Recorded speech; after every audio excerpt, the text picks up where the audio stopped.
Bienvenidos a una vez más a este su programa El Heraldo del Reino, donde usted se edificará con el estudio de la palabra de Dios.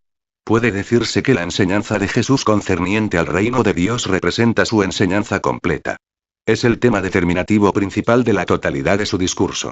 Sus éticas fueron éticas del reino. Su teología fue la teología del reino. Su enseñanza tocante a sí mismo no puede ser comprendida fuera de su interpretación del reino de Dios. Y no solo puede decirse que toda su enseñanza tuvo relación con el reino, sino también su actuar, todo lo que él hizo desde los días de su bautismo, todos los eventos de su vida hasta el evento culminante final, la crucifixión, tuvieron referencia con la venida del reino. Desde su bautismo en adelante, su vida entera estuvo dedicada a la misión de anunciar la proximidad del reino y al llamamiento de hombres para prepararlos para entrar en él, bajo las condiciones que dio a conocer por autoridad divina. A continuación con el tema titulado El reino del Mesías. El significado de Mesías. El reino del Mesías, ¿qué significa eso? Esta es una buena pregunta, pues Jesús es el Mesías o Cristo. Y es que la palabra hebrea Mashiach, Mesías, equivale a Christos, Cristo, en el idioma griego, y a su vez, Cristo quiere decir el ungido de Dios en nuestro idioma español. En el Antiguo Testamento los reyes judíos de Israel eran previamente ungidos por los sumos sacerdotes para ser nombrados para ese cargo. Ese ungimiento consistía en que el sumo sacerdote vertía aceite sobre la cabeza del escogido que se convertiría en rey. Por ejemplo, Saúl, David, Salomón, 1 Samuel 10, 1. 16, 13. Primera Reyes 1, 33, 35. En otras palabras, Saúl, David, Salomón, y sus sucesores se convirtieron en Cristos para poder reinar sobre el pueblo hebreo. Saúl era un Cristo, ungido, David era un Cristo, ungido, Salomón era un Cristo, ungido, y sus sucesores. Todos estos reyes reinaron desde la capital Jerusalén, Primera Reyes 2, 11. 42. El reino de Jehová Dios comenzó cuando el pueblo hebreo pidió a Dios tener un rey como las demás naciones.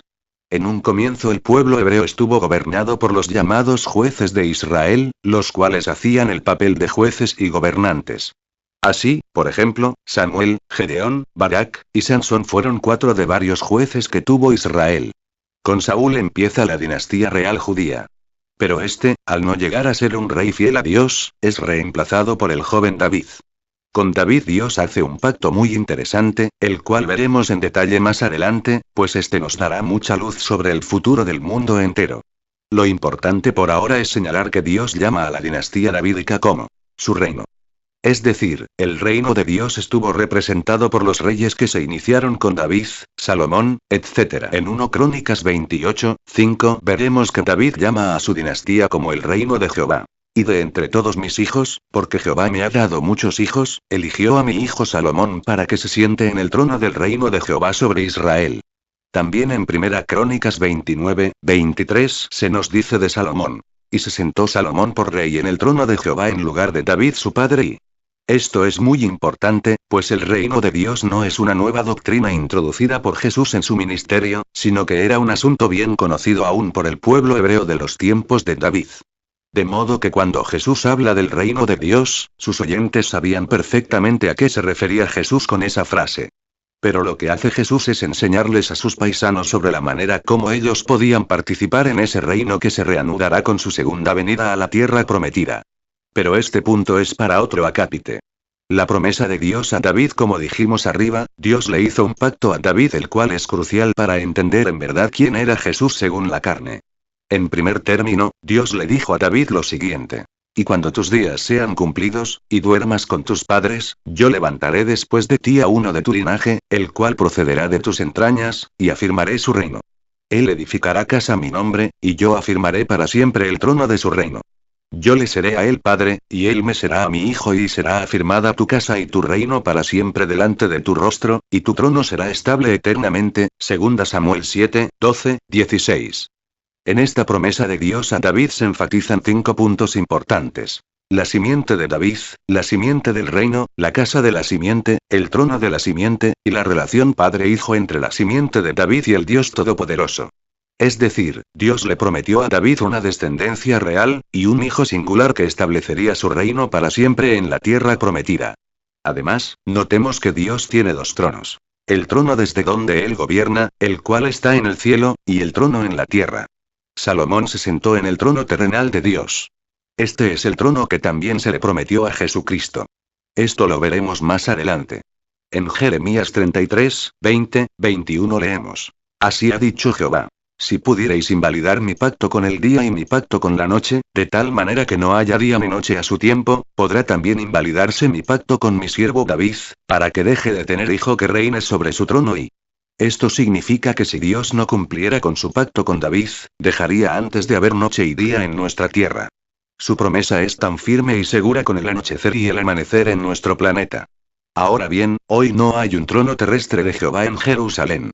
Dios descontinuó la línea real judío-davídica por un tiempo debido a que los descendientes de David fueron impíos. Esto está registrado en Ezequiel 21, 25, 27. Y tú, profano e impío príncipe de Israel, cuyo día ha llegado ya, el tiempo de la consumación de la maldad, así ha dicho Jehová el Señor. Depón la tiara, quita la corona. Esto os será más así. Sea exaltado lo bajo, y humillado lo alto, arruina, arruina, arruina lo reduciré, y esto os será más, hasta que venga aquel cuyo es el derecho, y yo se lo entregaré. Aquí Ezequiel habla del impío rey judío Sedequías, quien fuera destronado por el rey Nabucodonosor de Babilonia en 586 a.C. Con Sedequías terminó transitoriamente la dinastía davídica sobre Israel, y se puede afirmar que por espacio de más de 2,500 años no ha existido un reino de Dios en Jerusalén. No obstante, Ezequiel asegura que esta interrupción temporal se levantará y se establecerá el reino de Dios en la persona de otro descendiente real judío y de la casa de David. Jesús. El Cristo de Dios Jesucristo, o también llamado Jesús el Cristo, es un personaje muy importante para todos los cristianos. Es interesante que Jesús sea llamado el Cristo, o el ungido, de Dios. Esto nos hace recordar a los reyes Saúl, David, Salomón, etc. Estos fueron ungidos para ser reyes sobre Israel, y también Jesucristo. El evangelista Mateo empieza diciendo en su evangelio: Libro de la genealogía de Jesucristo, hijo de David, hijo de Abraham, Mateo 1, 1. Esto quiere decir que Jesús es de sangre azul y por tanto, un legítimo heredero del trono de David, o del reino de Dios. Recuerda que Ezequiel profetizó que la tiara y la corona se le daría a uno que tendrá el derecho al trono de David. Pues bien, ese es Jesús el Cristo. Por eso, son pocos los cristianos que han llegado a entender lo dicho por el ángel Gabriel a María.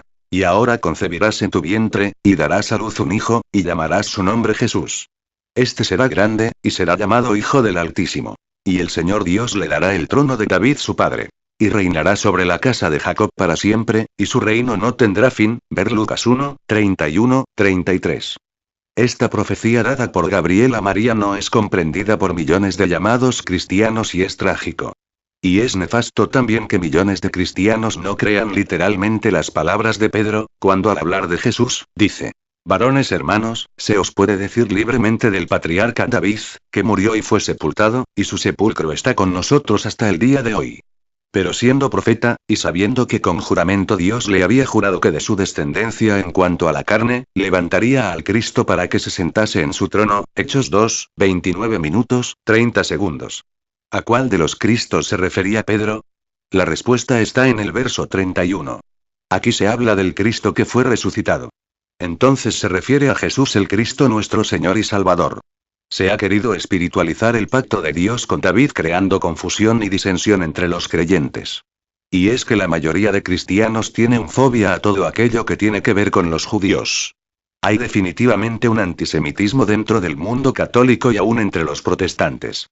Los prejuicios contra el pueblo hebreo bloquean el sano entendimiento y la justa interpretación de las Santas Escrituras.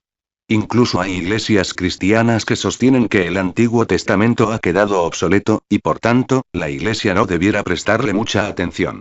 ¡Qué tragedia! Pasar por alto el Antiguo Testamento es obscurecer el entendimiento cabal del Nuevo Testamento.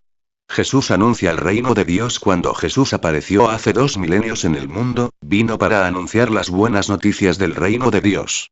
En Lucas 4, 43, él dijo claramente: es necesario que también a otras ciudades anuncie el evangelio del reino de Dios porque para esto he sido enviado. Sí, mi amigo, muchos cristianos no saben para qué Dios envió a Jesús al mundo y esta es otra tragedia. Usted puede preguntarle a cualquier hombre que se precie de ser cristiano, ¿para qué Cristo vino al mundo? Y de seguro que no sabrá responderle como Cristo lo reveló en Lucas 4, 43. La mayoría le dirá que Cristo vino a salvarnos, lo cual es solo media verdad. La verdad total es que Él vino a anunciar el reino de Dios como el Evangelio o buenas noticias de Dios para el mundo sufrido. Y este reino de Dios, el Evangelio verdadero, se traducirá en la salvación de todos aquellos que lo creen o aceptan por fe, Romanos 1:16. Sí, Jesús vino a decirnos que el reino se había acercado, aunque aún faltaría un tiempo para que arribara totalmente, Mateo 10:7. Sin embargo, durante su ministerio de 3 años y medio aproximadamente, Jesús dio a saborear un poco los efectos benéficos de su reino venidero en el presente. Por ejemplo, cuando él expulsaba a los demonios, y libertaba a los poseídos de la opresión diabólica, Jesús decía que su reino había llegado, Mateo 12:28. ¿Y por qué esto? Porque eso es precisamente lo que Cristo hará con Satanás y sus demonios al volver para restaurar el reino de Dios en la tierra. Neutralizará a las fuerzas demoníacas espirituales. Ver Apocalipsis 20:2-3. Los eruditos en Biblia están unánimemente de acuerdo que el mensaje central de Jesucristo es el reino de Dios. Este se halla en todo el Nuevo Testamento, desde Mateo hasta Apocalipsis, sin contar con el Antiguo Testamento. Jesús se preocupó de explicarles a sus seguidores las condiciones para participar de él cuando regresara por segunda vez. A Nicodemo, un fariseo de renombre, Jesús le dijo que tenía que nacer de nuevo para entrar en él, Juan 3:5. También dijo que de los pobres en espíritu era su reino, Mateo 5:3. También él explicó que su reino no era de este mundo malo sino del siglo venidero de justicia, Juan 18:36. Reveló que difícilmente un rico podría entrar en él, Lucas 18:24. Exigió que los hombres se hicieran inocentes como los niños para poder ingresar con él a su reino, Mateo 18:3. Halagó a los que reconocían que se debía amar a Dios y al prójimo, y a estos les dijo que estaban muy cerca al reino, Marcos 12:32-34. También afirmó que el reino se inauguraría con su iglesia cuando regresara nuevamente al mundo en persona y con sus ángeles, Mateo 25:31-34. Jesús enseñó que debíamos pedir y buscar su reino diariamente en nuestras oraciones, Mateo 6:10 minutos, 33 segundos. La pregunta de los apóstoles después de resucitar de la tumba, Jesús continuó predicando o enseñando acerca del reino de Dios a sus discípulos. Según lo registrado por Lucas en Hechos 1:6,7, Jesús permaneció 40 días más entre sus allegados discípulos, a los cuales les seguía enseñando sobre el reino que él establecería en Israel en un futuro. Dice así Hechos 1:3. A quienes también, después de haber padecido, se presentó vivo con muchas pruebas indubitables, apareciéndoseles durante 40 días y hablándoles acerca del reino de Dios. Ahora bien, observe que Jesús se centra en su mensaje del reino, y se asegura que sus discípulos entiendan bien todo lo relacionado al tema. Como es lógico, cuando un maestro enseña sobre una materia o tema surgen preguntas de los alumnos. Y así fue. Después del seminario intensivo de Cristo de 6 semanas, los discípulos le preguntan a Jesús algo importantísimo, pues el maestro ya estaba a punto de partir al cielo. Entonces los que se habían reunido le preguntaron, diciendo: Señor, ¿restaurarás el reino a Israel en este tiempo? Nótese que los discípulos aprendieron que el reino de Dios le sería restaurado a Israel. Jesús no les había estado enseñando un nuevo reino que se establecería en el cielo, o en el corazón de los creyentes, sino en Israel. Esto debe quedar bien claro. Nuevamente, Jesús había estado enseñando que el reino se restauraría en Israel, y punto. Ahora bien, es interesante que los discípulos usen la palabra restaurarás en la pregunta. Esto quiere decir que ese reino existió, fue derrocado, y nuevamente será restablecido con un rey descendiente del rey David. Esto también significa que el reino tiene las mismas características que tuvo al comienzo, es decir, tuvo un rey humano, un territorio, en este caso la tierra prometida, Israel, leyes, súbditos, conflictos territoriales con sus vecinos, etc. Es claro, entonces, que el reino de Dios tendrá las mismas características que tuvo al comienzo de su fundación, pero con la diferencia que estará compuesto por hombres probos y glorificados con inmortalidad. La respuesta de Jesús, la respuesta no se dejó esperar y fue muy clara. Y les dijo: No os toca a vosotros saber los tiempos o las sazones, que el Señor puso en su sola potestad, Hechos 1:7. Es decir, el tiempo de la restauración del reino de David no lo podían saber sus discípulos, ni tampoco él, como maestro, sino solo Dios el Padre. Permanecería en el misterio. En otra ocasión, cuando los discípulos vieron que Jesús se acercaba a Jerusalén montado en un asno, exclamaron: Bendito el reino de nuestro padre David que viene. Marcos 11, 10. No obstante, los discípulos se equivocaron en el tiempo, mas no en la verdad de que el reino de David se restauraría en Jerusalén. Debido a esto, Jesús se ve precisado a decir la famosa parábola de las 10 minas. Dice esta parábola en Lucas 19, 11 minutos, 12 segundos, así. Oyendo ellos estas cosas, prosiguió Jesús y dijo una parábola, por cuanto estaba cerca de Jerusalén, y ellos pensaban que el reino de Dios se manifestaría inmediatamente. Dijo, pues, un hombre noble se fue a un país lejano, para recibir un reino y volver. ¿Por qué pensaron los discípulos que el reino se manifestaría inmediatamente? La respuesta está en el versículo 11. Por cuanto estaba cerca de Jerusalén. ¿Y qué importancia tenía que Jesús estuviese cerca de Jerusalén? Es simple, pues el reino de Dios estuvo localizado en Jerusalén, la ciudad capital del reino davídico. Eso lo explicamos antes. Los cristianos son Cristos como Jesús. Si bien Jesucristo es el Cristo esperado para tomar el trono de David su padre, él tendrá asistentes en su reino que tendrán su título nobiliario de príncipes del reino de Cristo. El apóstol Pablo fue claro al decir que el que nos confirma con vosotros en Cristo, y el que nos ungió, Gr. Crió, ¿de dónde deriva la palabra Gr? Cristos igual Cristo, es Dios, 2 Corintios 1, 21. Sí, los cristianos han sido ungidos por el Espíritu Santo de Dios para ser reyes y sacerdotes con Cristo y coherederos del reino para sentarse en sus respectivos tronos de autoridad. Dice Apocalipsis 5, 10.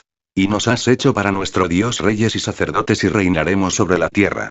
Sí, en Jerusalén habrá tronos para los apóstoles también, pues dice el Salmo 122, 5.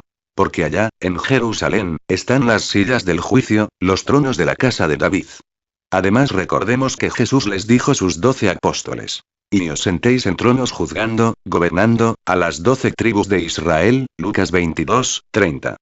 Y Jesús les dijo: De cierto os digo que en la regeneración, cuando el Hijo del Hombre se siente en el trono de su gloria, vosotros que me habéis seguido también os sentaréis sobre 12 tronos, para juzgar a las 12 tribus de Israel, Lucas 19, 28. Hagamos una oración. Padre, en el nombre de Jesús me acerco delante de tu presencia, te agradezco por el día que me das y por permitirme escuchar este programa, que tu palabra permanezca en mi corazón y sobre todo que este evangelio, que es el evangelio del reino de Dios, se extienda a más oyentes. Hoy me arrepiento de mis pecados y creo firmemente en tu evangelio, que entregaste a mi Señor Jesús, tu Mesías, que volverá a esta tierra a establecer su reino para siempre. Gracias te doy por todo, en el nombre de Jesús. Amén. Nos vemos en una próxima edición de tu programa El Heraldo del Reino. Dios les bendiga.